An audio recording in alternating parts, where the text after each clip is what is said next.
Hello, everyone. Welcome back to the Benjamin Cure Show, the best place for the best takes. Thank you so much for tuning in this Monday morning. There are so many choices out there for sports talk, so I appreciate you making this show a part of your day. There are so many stories to get to this morning. We're going to talk about the NBA playoffs. I thought it was going to be our opening story, but this one takes the cake. This morning, breaking just before we hit the air, Ian Rappaport has announced that Jalen Hurts has agreed to a contract extension with the Philadelphia Eagles. It's through 2028. It's a 5-year extension, and it is worth a whole lot of money. So let's read the exact tweet here. The Eagles and Jalen Hurts have agreed to terms on a 5-year, $255 million contract extension that makes him the highest paid player in NFL history, sources tell me and Tom Pelissero. Agent Nicole Lynn did the deal, which includes $179 million in guarantees and a no-trade clause. So that's very big. Amongst the different attributes there, this is the first time in franchise history that the Eagles are giving someone a no-trade clause, so that's big news. That shows the level of commitment between both sides of that deal, and, you know, to me it's very clear. This is obvious. It had to get done. After the season that Jalen Hurts had, after the progression that he has shown in the NFL, it's undeniable, and this is what quarterbacks are making nowadays, and I see some people freaking out online. How are you going to make him the highest paid quarterback in the league or have the highest annual average with $51 million per year? Look, this is the way that it's going to be. The cap space is going up. The NFL business is doing very well. Pretty much every big quarterback deal that is signed from now on is going to be in the top 3 highest paid deals of all time or highest paid quarterback deals because that's the way the market works. Someone else will come along, and by next year, it will not be the highest annual average. There will be other players, I'm sure, who find a way to top that. And to me, I know it doesn't seem like it, but $51 million per year, kind of team friendly if you consider where the league is going.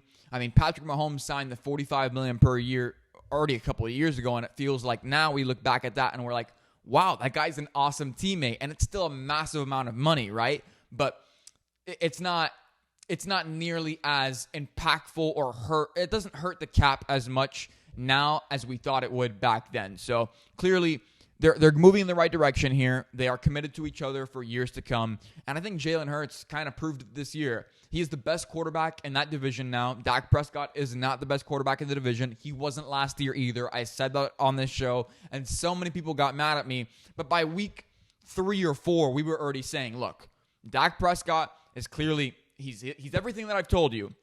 He is incapable of elevating his teammates.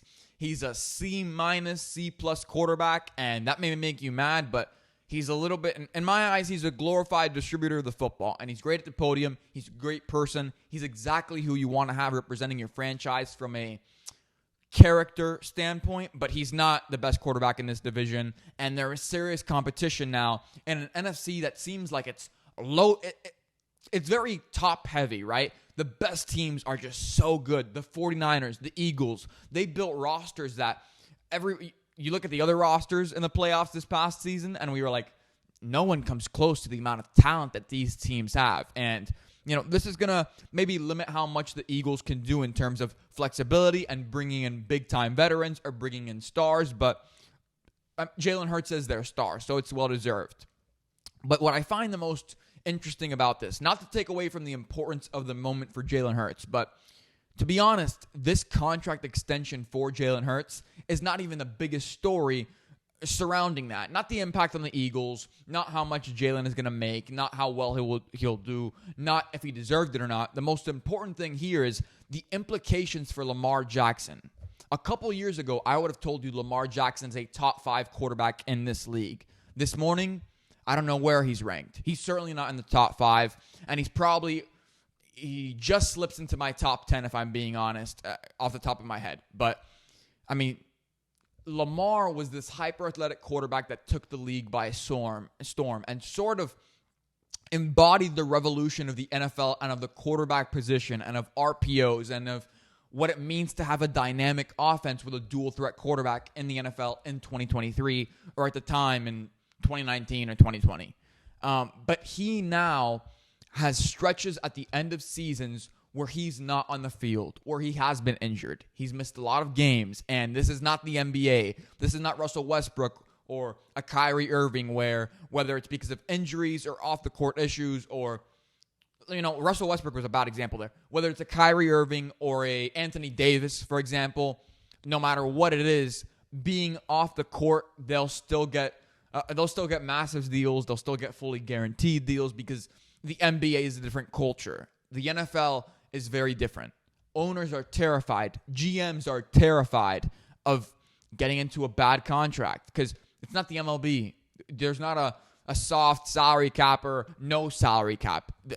One bad contract can screw up your team for years to come, and we've seen that. And GMs are very weary of giving the entire pot or the whole cap to someone who doesn't deserve it, who is not going to make an impact long term, or who just isn't as great as the contract would make you think they are.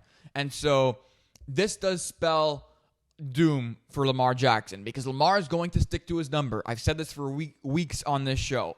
Lamar does not have an agent. He's refused to work with agents. He has not accepted any of the many offers that have been made.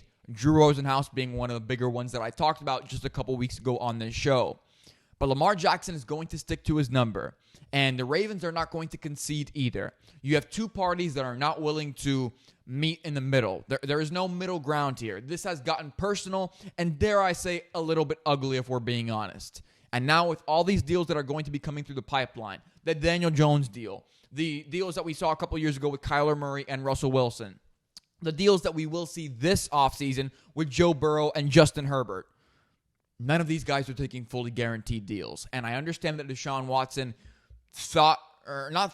I understand that some people thought Deshaun Watson's contract would be precedent from now on. That was going to be the way business was done, at least for the quarterbacks. No, it's not. The Cleveland Browns are an awfully run organization. They have been for the years. Might as well call them the Bad News Bears. I mean, they are the epitome of what it means to be a disappointment in sports. And I'm saying that with a straight face, but I did feel like laughing. That's what they are. I'm not being harsh. This is their reality.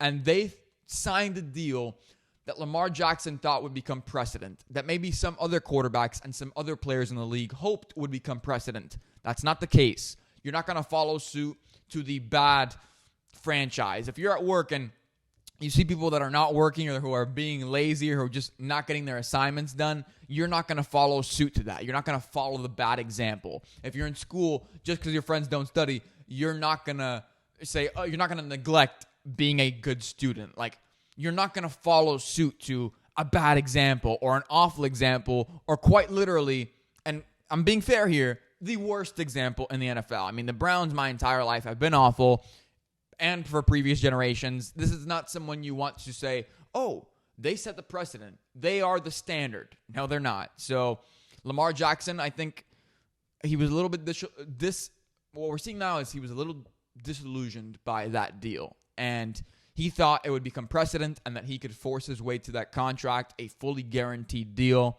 And that's not going to happen. And this only hurts Lamar because this morning, 2 years ago, 2 years ago it was different. Lamar Jackson was the top 5 quarterback in the NFL. But today, Jalen Hurts is over Lamar Jackson in the quarterback rankings.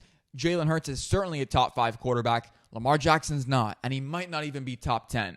So another deal coming down the pipeline for a quarterback, not fully guaranteed, but still a massive number that benefits both parties and is somewhat team-friendly, if we're being honest, with the amount of money the league is making and how much the cap will go up in the coming years.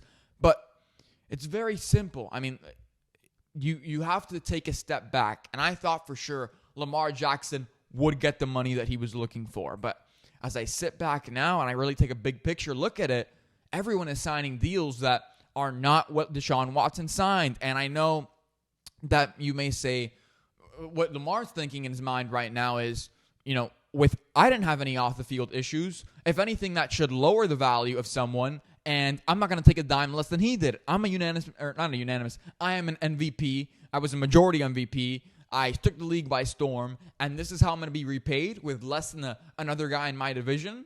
So I understand that it is a trying time for him, but Jalen Hurts has closed the door on Lamar Jackson's ability to look for a fully guaranteed contract. It is not going to happen. This story is what makes me love basketball and the NBA. It really is out of a movie. Over the weekend, the Lakers took on the Memphis Grizzlies in Game 1 of their playoff series, and it wasn't particularly close. The Lakers beat them 128-112, and the biggest takeaway for a lot of people was Ja Morant and his hand injury, which does not look good. He spoke after the game to reporters. He told them he hasn't even tried to grip anything with his hands yet. That's not going to bode well. A lot of people are now taking the Lakers to win the series. I agree. I agree with that. Maybe even a sweep. I think that's that's probably the bigger question in my mind at this point. It's not, are the Memphis Grizzlies going to win the series or the Lakers? Lakers going to win the series. The question is it 4 games? Is it 5? Or do the Memphis Grizzlies somehow find a way to push it out until 6 or 7 games? I don't see that happening, though. This is going to be a quick series. The Memphis Grizzlies are deflated because of everything that's going on around them. It has been a long year on and off the court for them. I think they're just mentally, emotionally, physically drained. And this Ja Morant injury does not help that locker room or help them on the floor. So, talking about the Lakers, this is it's fascinating to me. We have talked about the Lakers on this show all year long, and I've told you they were very bad. They were awfully run in terms of their front office and what they were trying to do. I told you I hated the Westbrook move. They should have dealt him sooner. I thought AD should have been shopped and moved, and they have overcome so much adversity this season, and I think it's really interesting. One of the common themes, not only in this story, but in some of the other stories on today's show, it's no secret that injuries were a massive part of the end of the regular season and of the start of the playoffs. Giannis, I'm crazy. But big stars, right? Like we saw this happen throughout the weekend, Sunday night in particular. And to me, the Lakers now should be the favorite to win the title. And I know that might sound crazy, and you certainly would have called me crazy a couple months ago had I said that. But right now, in this situation, on April 17th, this Monday morning, it's not that far off. The Lakers are in a position now where everyone else is dealing with adversity. Injuries that they haven't had to deal with, really bad timing. The Lakers have been dealing with that all year long. They have more scar tissue in these situations. They know how to play without guys in the rotation. They know how to work around injuries. They've done it so well towards the second half of the season after the All-Star break when they made all those moves. This is a team that really can win a championship. LeBron James, AD, when healthy, even though he got injured during the game, he came back in, which props to him. He showed his toughness there. I mean, this is a team that is just rolling. Their depth is so much better right now. Austin Reeves had an amazing game. He is showing out. He has become a star. He will get paid $100 million this offseason by someone. There will be an offer on the table for him. And a team that has star power, that is top-heavy, but also has good depth to it. Not a lot of teams can say that right now in the NBA playoffs. The Lakers can. And to me, this bodes very well for LeBron James, and this could be arguably one of the most impressive and storybook seasons that the Lakers can really pull out from under them if they started as bad as they did, and it looked so grim and so glum, and now they're in this situation where they are definitely going to win round 1 in the NBA playoffs, and they could go even further than that. Who would have thought? The Lakers have figured it out, and this might be the perfect storm for them and the worst case scenario for other teams, to a point where the Lakers find themselves in an NBA championship, and I can't wait to see what happens. It's no secret that I'm not Russell Westbrook's biggest fan. I've been very critical of him on this show over the past year and a half. I told you, he was a really good player in his prime. He was hyper athletic, and that's really fun to watch, but those guys age really fast, and it looks really ugly when they do, and his efficiency numbers are just awful. He is an inefficient player, to put it quite simply, and in an NBA where efficiency matters in 2023 and decision-making matters, and ever more so in the playoffs and in the postseason, I don't want Russell Westbrook to be the guy leading my team at the point guard position when it matters most. With that being said, it was a hard pill to swallow last night watching that game. For a lot of people beyond myself who have been Russell Westbrook, not haters, but have certainly been critical of him. And this is where young broadcasters don't get it quite like I do, because people lean so much into analytics, and I certainly do for a lot of my arguments, but there's some things that don't appear on the box score that you just can't explain unless you're watching the game. Russell Westbrook wanted it more against the Phoenix Suns. Simply put, he was putting in so much more effort than everyone else on the defensive side of the floor. He was awful when it came to shooting, 3 for 19, horrendous performance, but the amount of effort and commitment that he put in, he was all in on the defensive side of the floor, and he locked up Devin Booker in the fourth quarter. It's that simple, and people were not expecting that. Certainly Vegas was not, but he did pretty well on the defensive side of the floor, and it's one of the best defensive performances I've seen in a long, long time in the NBA, especially in a moment like that where it mattered most. Postseason, game 1, you were not favored going into that game. Everyone's talking about the Phoenix Suns and how great they are, and your old teammate Kevin Durant and how great he is. Now, this kind of is a bad reflection on Kevin Durant because in the head-to-head matchup, we know Kevin Durant is a better basketball player than Russell Westbrook. But in the head-to-head matchup, now we see this game, we see how bad it was. Kevin Durant lost in humiliating fashion. He didn't take a single shot in the last 5 minutes of the game. I mean, that's inexcusable. He was not in his element yesterday. Russell Westbrook made his presence known to everyone on the court, but he made the other team a little bit uncomfortable. The Suns were not in rhythm towards the end of that game, and it showed. And now Kevin Durant finds himself in a position where he is 0-7 in his last 7 playoff appearances, and it is not looking good. And I'm very interested to see what happens because God bless Kevin Durant if he does not win this playoff series. If he gets bounced in the opening round, it is not going to be a good reflection on him, on his legacy, and people will be burying him this offseason if he gets bounced anywhere short of an NBA championship or of an NBA Finals. This will be a story to watch, but if it was just a one-game wonder or a one-time thing, probably closer to reality than I'm willing to acknowledge right now, but that single game from Russell Westbrook was so important, it was so impactful, and it just shows you when Russell Westbrook wants to go all in, he can. And he might not be a great shooter, but the effort is always going to be there, and his level of commitment to basketball and his team certainly was there last night. So I'm really interested by this whole DeAndre Hopkins situation. Everybody knows he's being shopped. The Cardinals are publicly saying, no, he's not in the market, but we know GMs are making calls behind the scenes and deals have been tried to work out, and we know he is being shopped and marketed to other teams. He has acknowledged it. He's been very open about it in interviews and even on his own social media, on Twitter. And over the weekend, a clip went viral of DeAndre Hopkins being interviewed by a CBS Sports reporter, and it was a little bit of a spoof segment. And the reporter told him, I don't want you to tell me with your words, but can you please show me with your body language what you think of these teams and their situations? And I know he gave like a side eye, like hell no, to the New England Patriots situation when they put up the logo and they said it out loud.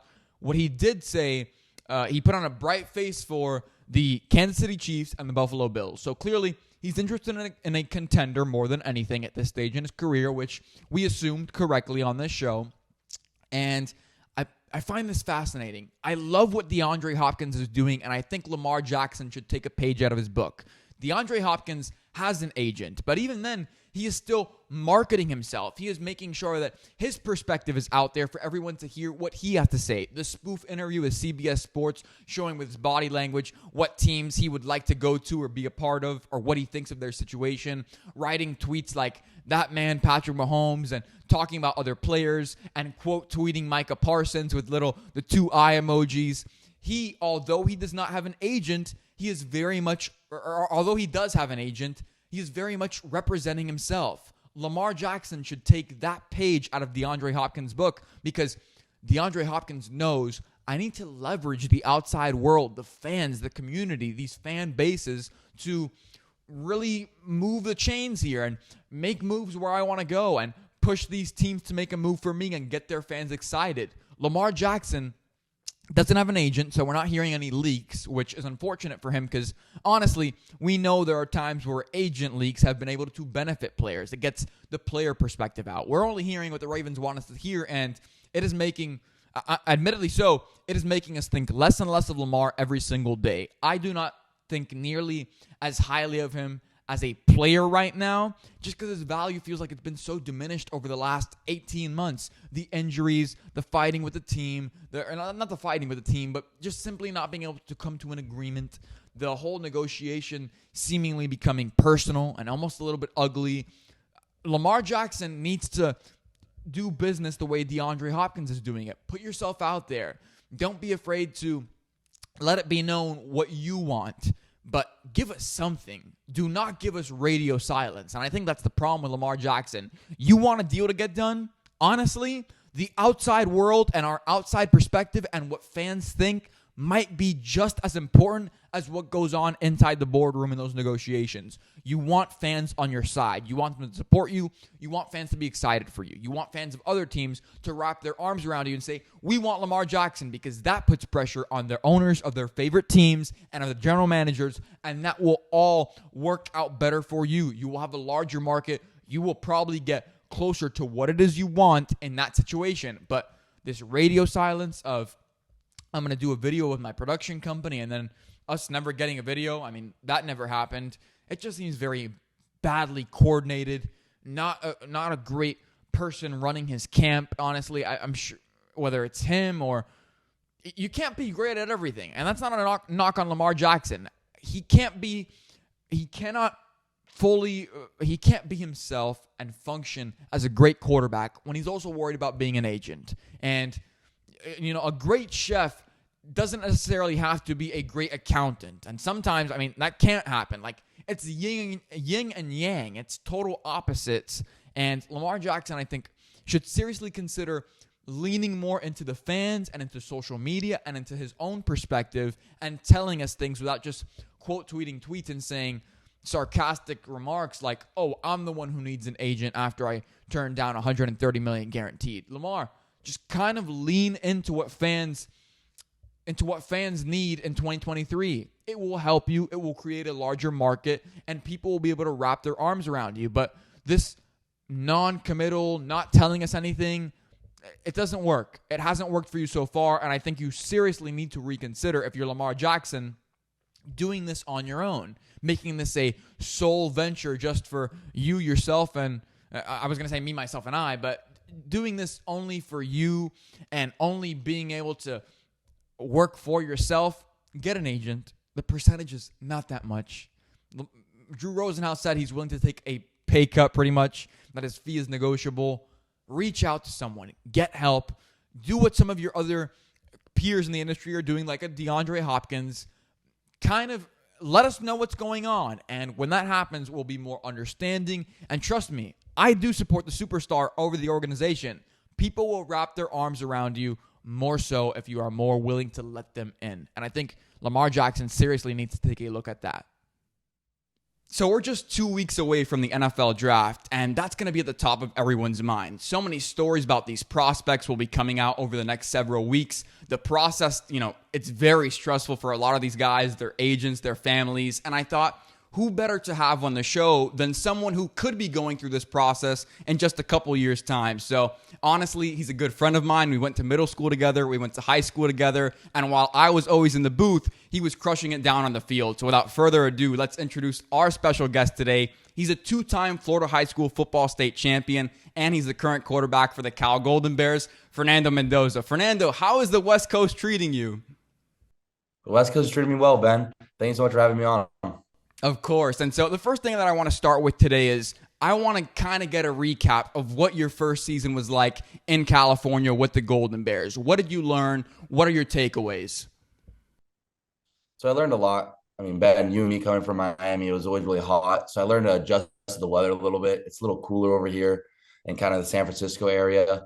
But the first season was great. It was more of a learning season for me, as I was placed third string on the depth chart. So I was really big in signal calling. However, I still traveled every single game, helping the coaches with game planning and just the overall aspect within the mid-game changes and adjustments. And also with helping the starting quarterback last year, Jack Plummer, who's now the starting quarterback for Louisville, just helping through the game, kind of giving my insight, and he would kind of teach me throughout the way. So last year was a great learning experience. I got to see a ton of cool places like the USC Coliseum, So going there and just the other cool stadiums like Oregon State, Colorado. I mean, it was just a great experience last year. However, last year the learning's out of the way, and now I'm ready to compete and really contribute to the Cal Golden Bears. That's awesome to hear. And, holding the clipboard, as they say, can do so much for a quarterback's development. I mean, I'm sure you've always been a smart guy. I'm sure you learned a lot through the process, and it did wonders for you behind the scenes. So kind of moving on, and I think this is fascinating to me. So over the past couple of weeks, you've been posting highlights and reposting clips from the Cal football Instagram accounts of yourself during scrimmages or practices and you making big plays, whether that's on your feet, scrambling for a touchdown, or making some key throws. I think the most important thing about all of those clips, to me, actually comes after the play is over. All of your offensive linemen, all of your wide receivers, the entire team, the skill positions, they all run up to you, they cheer you on, they raise you up, they give you high fives. That is so important. And to me, it's the most important thing when you're watching that film right now. How is it that in less than a year, or just over a year, you've managed to rally that locker room? Because as we know, Fernando, I'm going to be honest with you. Watching those clips, there's no doubt in my mind that those guys love you. How did you create an environment like that in just a little over a year as the new guy coming in from the other side of the country? So I already stepped into a great environment in the locker room going into Cal. Everybody in the locker room was very tight, although everyone comes from different backgrounds, different cultures, different ethnicities. Everyone really there is truly a family. Although we're a team, we have a single minded goal. I aspire to be a leader on a team. And one of the first things with leadership is you need to serve others. And so when I first got there, I'd always serve others, be really nice to everybody, try to be a really personable guy. And I would go and back to serving others, like like we have conditioning before I give myself water, I give my teammates water. And I think it really builds trust within my teammates and within me. And I also think the very important part of leadership is motivation. So we have clear goals. And when I kind of really relay those goals to the offense where hey, we're going to score, we're going to get the first down, let's just get the first down. And when I really do, and I feel like when I do that and just, kind of encourage and always motivate my teammates, whether it's through vocal or just through, just give them tips or just listen to their feedback because I need a lot to improve. I need to improve a lot. So I think just throughout that, my teammates are great. I mean, it's really hard not to love my teammates. So, it's really supporting culture and it's really helped me a lot in my development, but couldn't have done any of those highlights, whether it's running, throwing, as you said, without my teammates. So I really love, even when anybody scores a touchdown, everyone's always rallying behind them. And it's really a big part of the Cal football culture.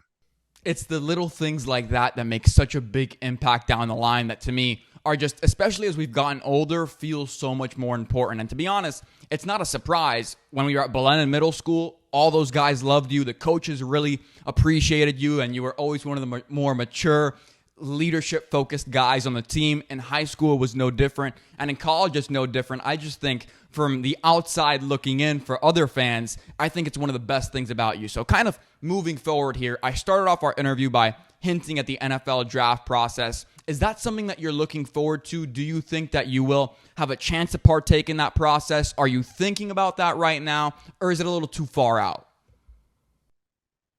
No, but that's a great question. I 1,000% attend and aspire to go to the NFL draft. That's my dream. And I have full confidence in myself and with the support of my teammates and great coaches here at Cal that I'm going to be in the NFL draft one day.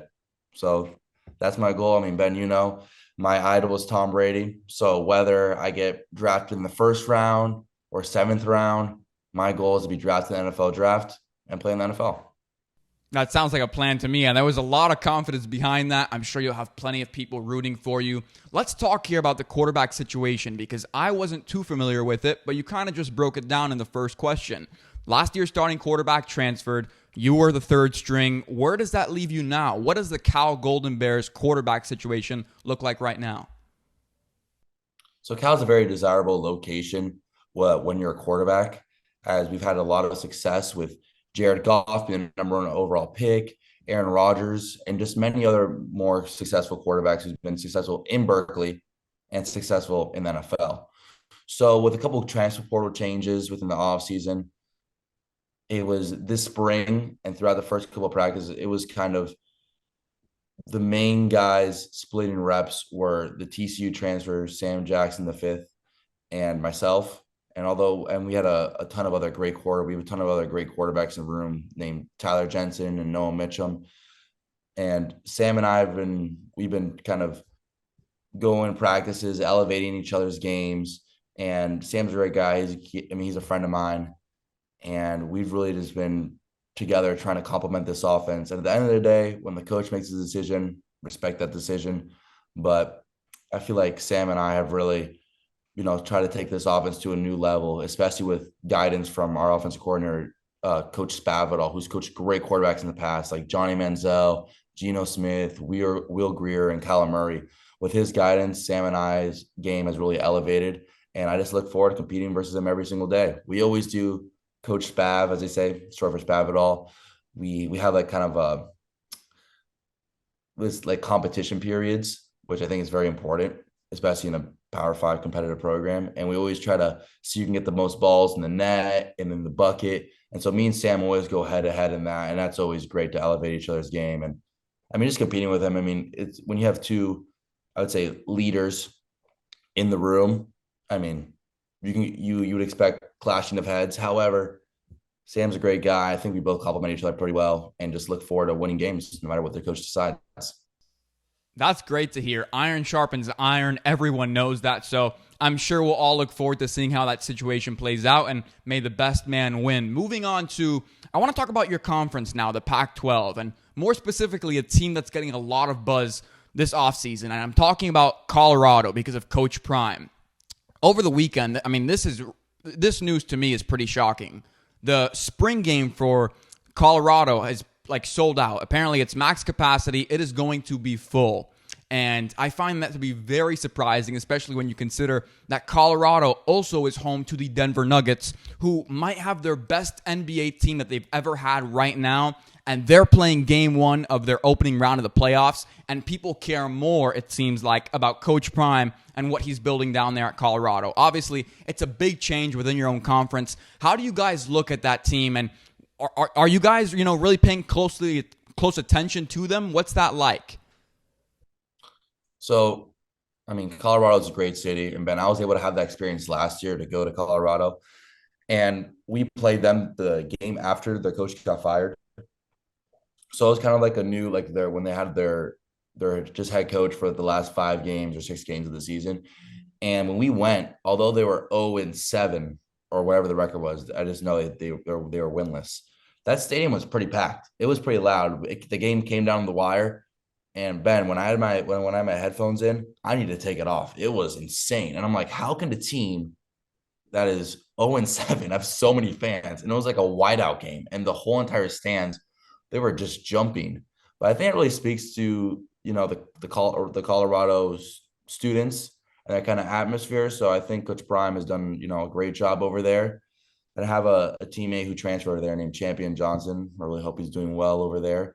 But at the end of the day, and that film never lies. So when we play them, we don't play them this year, but we play them the following year. We'll see them on film, and we know what to expect. However, I think it's kind of surprising. I didn't even know that about the Nuggets. I think the Nuggets, they're doing really well this season. I think they're the 1 seed. Correct me if I'm wrong. 1 or 2. Yes, they are. Yeah, so I don't know. Personally, if I was a fan or I was in Denver or Colorado, I'd probably be going to the Nuggets game. But I think Coach Prime has done a great job in leveraging social media and kind of the whole hype kind of aspect of college football, and kind of really implemented it. Because even a spring game, spring games are not, they're great to watch. And if you're a real true fan of the team, you're going to watch the spring game. However, if you're just a normal spectator, a normal Colorado fan, you'll probably just watch it on YouTube and go to a normal game. However, so it's very interesting to see that the spring game sold out. And that's great for Colorado.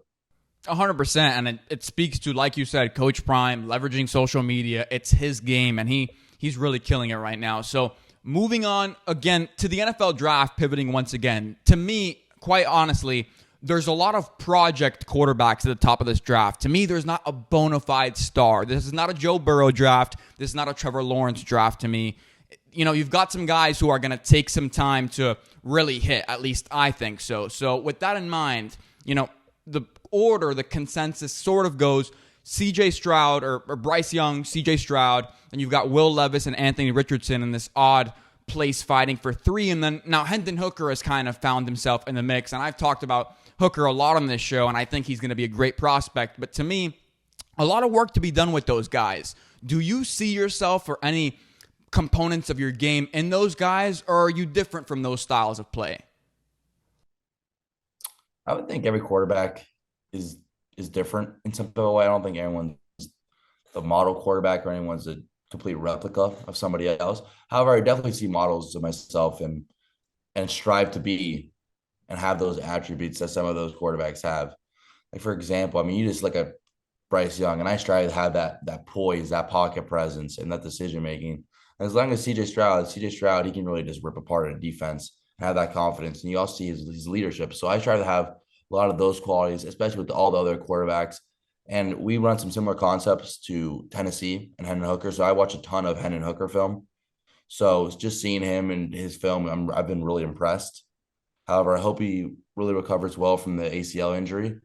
And I mean, Hendon Hooker is somebody that has a similar offense as mine. So I really strive to kind of replicate his game and kind of take the best attributes and apply to my game. And somebody else I think is going to be really good. I think it's a little underrated in the draft just through watching film. I think Clayton Tune, the kid from Houston, I think he's going to be a pretty good NFL player. But when NFL draft, you never really know. I mean, even professional scouts don't really know. So it's always interesting to see how those players will pan out. That's interesting to hear. I'm glad we got one of your more hidden gems that you got to reveal. I'll definitely keep an eye out for him now just because you said it. But kind of last question here. I know that a lot of bloggers and fans for the Cal Golden Bears are going to be watching this because I'm going to make sure to send them a link and I'm going to tag them in it. And I just want to ask you, for those fans who are watching this right now, what can they expect from you in year 2 if you are the starter, if you do take the reins of this team, and maybe provide an alternate scenario for us? What will you do for this team if you're not the starting quarterback? What kind of a guy will you be in the locker room?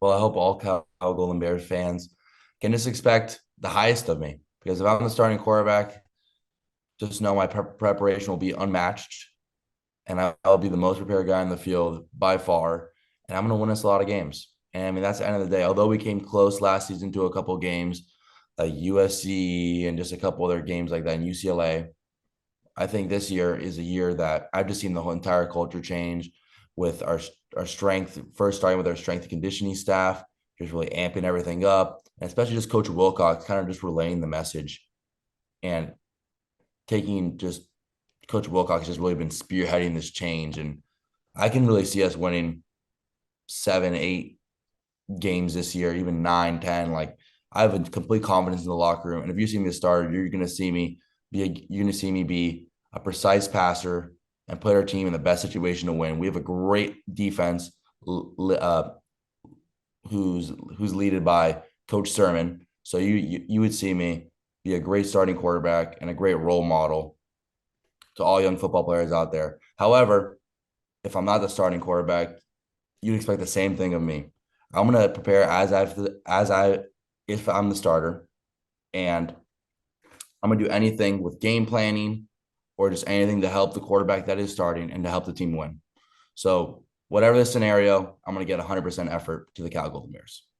Fernando, I appreciate your talking to us today. Clearly, you've got a good head on your shoulders. You always have. And I can't wait to see how this situation plays out, whether you're starting or you're taking a little bit of time learning underneath the next guy. I think you're going to be great. And I can't wait to watch how this situation plays out. You know, we are friends. So to break that barrier, I guess I do get to be a little bit biased. You are a pocket passer. You are a taller guy. I mean, you really are a pro-style quarterback. And I just think that's really important, you know, for coaches out there who are looking at you and watching you and preparing to see if you enter into the league. I think you can do big things at the college level and in the pros, because I just think you have that stereotypical build that you like at the quarterback position.